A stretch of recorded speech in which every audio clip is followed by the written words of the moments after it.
So Hulk Hogan appeared this Monday on the big WWE Raw Netflix debut, and if you haven't already heard, he got utterly booed out of the building, which he didn't expect. Apparently, WWE didn't expect, but that's what they got.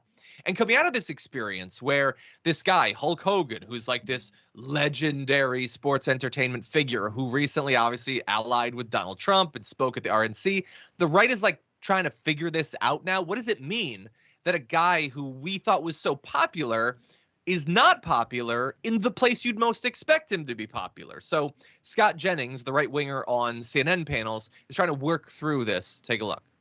So Netflix the other night continued its foray into live events, and they had wrestling. WWE Raw was on Monday night, and Hulk Hogan came out and was largely booed by the crowd in Los Angeles. It took me aback, as you know, because I'm a big Hulkamaniac. And I started to think about why that might be. A, it was likely because he decided to get involved in politics, and he was in LA, and he got booed.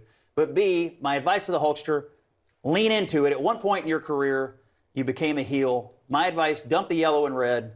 Go back to the black and white NWO days. Lean into your new bad guys MAGA status and own it, and continue to generate heat. I know a little about being a wrestling villain in a promotion, and so my advice is go back to the NWO. I thought he was talking about being on this show. But I mean, aren't these his people? Shouldn't he be celebrated in this venue? I think when you get involved in politics, and you know, he's obviously had some controversies in his life as well. It takes a toll on him. He has a lot of controversies. Yes, he has said some very controversial things in the past. But there's something to generating heat. My advice: lean in. Look, I understand why Scott Jennings would think that. Obviously, it seems to have worked for Donald Trump. And I'm not going to be too hard on him in this particular case, even though I generally am, because I've been the person who's speaking with way too much interest and knowledge about wrestling on a panel with people who have no interest or knowledge in it. So I get that. That said, I don't know. There was some stuff about that sort of bothered me. So first of all, he's had some controversies. Yeah. What are the controversies, Scott Jennings? You want to spell out exactly why it is that some people didn't like him long before the RNC speech? The N-word stuff, maybe. That's part of the issue people have. And look, Abby Phillips is not aware of why people would not like Hulk Hogan. That's fine. Not everybody watches wrestling. They don't need to. But there are good reasons. Like, even just from the perspective of a wrestling fan, there's a lot of reasons that especially younger viewers would not be a big fan of him. First of all, he's not a great in-ring wrestler. Second of all, behind the scenes in wrestling, he's a terrible guy. He was bad for the other wrestlers. He's bad for the bit. Like, overall, he drew in viewers, I guess. But there's a lot of reasons that people have had issues with him for a very long time. Adding on the MAGA stuff and pushing in such a visible way for Donald Trump, like, yeah, an LA crowd is not going to be a big fan of that. But also, one of the reasons, Sharon, I wanted to mention this is Abby Phillips says, but aren't these his people? And I think, like, yes, they're wrestling people. That doesn't mean every wrestling fan likes every wrestler. Wrestling fans are notably very comfortable making clear when they don't like people, even people the company is pushing for them to like. But also, it's LA, but I think that there's this like theory that wrestling fans are conservative, that for some reason they're more rural or more Republican. I think we need to update our stereotypes. Wrestling fans are all over, not just all over the United States, all over the world.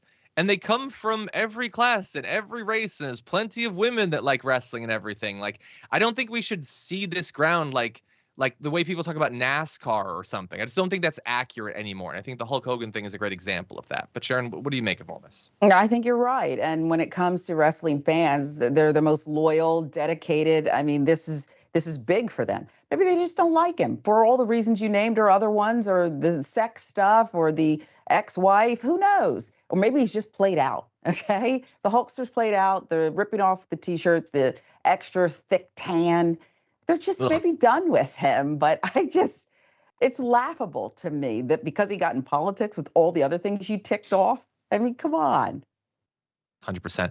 By the way, the people in the audience saying, and I apologize, I know this is beyond your interest, but WWE should use Hogan to put over Dom. Like, literally the only thing that would have stopped the boos was if he went and did some sort of finisher to Dominic Mysterio. That might have gotten him some cheers. But otherwise, it's what I like about the crowd.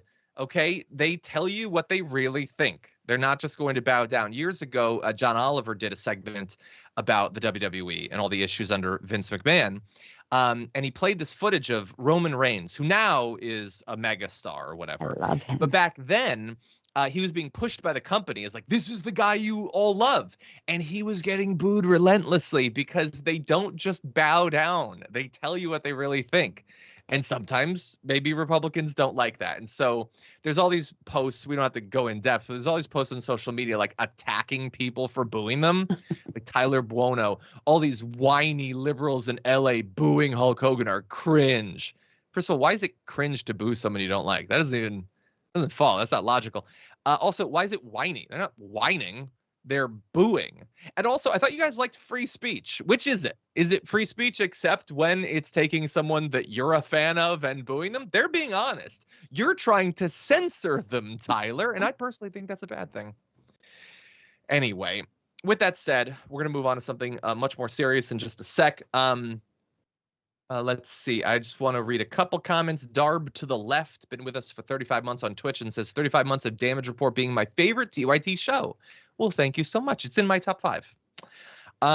Nismo's been here for 35 months as well. Says best show ever. Thank you.